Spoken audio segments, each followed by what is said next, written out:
برا دعبوينا السيدا لم نشكح وحبج وصي ويدا خرمدات سخدا إيدي تشلي ردوت يا بي ويدا خرمدات سخدا إيدي تشلي ردوت يا بي إيدي تشلي ردوت يا بي إيدي تشلي ردوت يا بي ويدا خرمدات سخدا إيدي تشلي ردوت يا بي إيدي تشلي ردوت يا بي إيدي تشلي ردوت يا بي لقجو لم نشكح يالي شاودن يا بركة جسي إيش تخذ بيزم خستي تسقي وشلي ردوت يا بي إيش تخذ بيزم خستي تسقي وشلي ردوت يا بي تسقي وشلي ردوت يا بي تسقي وشلي ردوت يا بي إيش تخذ بيزم خستي تسقي وشلي ردوت يا بي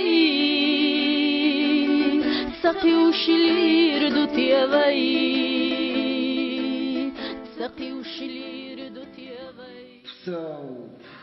I've been covering this war for the last 10 years on and off, going in and out, maybe 20, 22 times, I can't remember, it becomes a blur.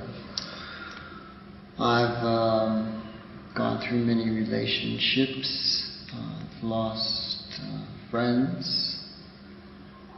my marriage ended, my economic situation went straight to the toilet, I lost my sense of humor, I've been told I'm like a poster child for post-traumatic stress syndrome, and probably I'm also a bit of a junkie because I want to keep going back and looking and seeing and putting myself in harm's way, and sort of like a test.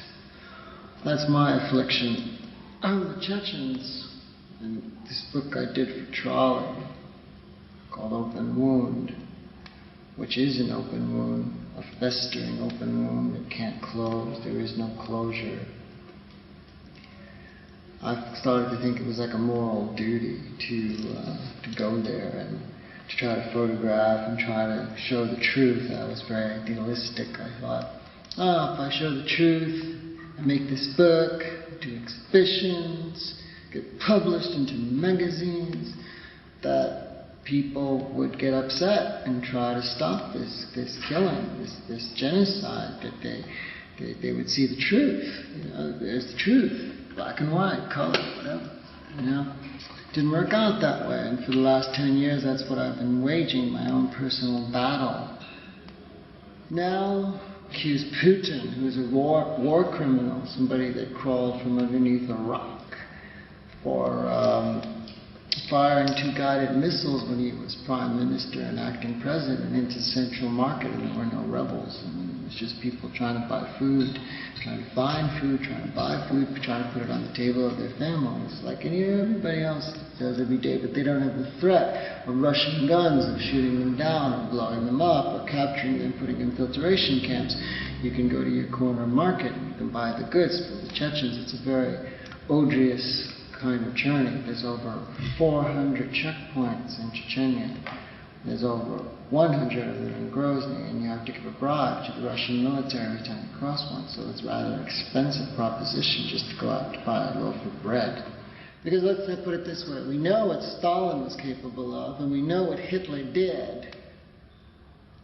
So if we say that Putin could be Stalin incarnate, wouldn't it be a moral duty to kill him before he kills anybody else? I mean, that's just a thought. And Yeltsin, I mean, you know, the drunken sop that he is, should be sitting next to Milosevic, as well as Putin, as well as his new sort of so-called KGB government, as well as the military, Russian military, that was responsible for those 300,000 deaths, for all that bombing and death and destruction.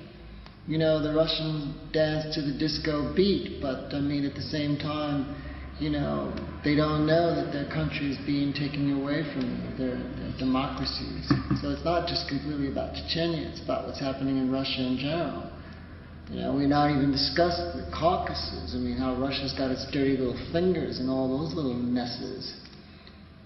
So, I mean, if the Caucasus come ablaze and Chechnya is already ablaze, then what is there to expect? There'll be no oil coming out. So scrape it all away, and what you've got, economics, oil, death, destruction, and murder for political gain and financial gain, the worst reasons in the world, and these people should be sent straight to hell. Sticlara da băină sieda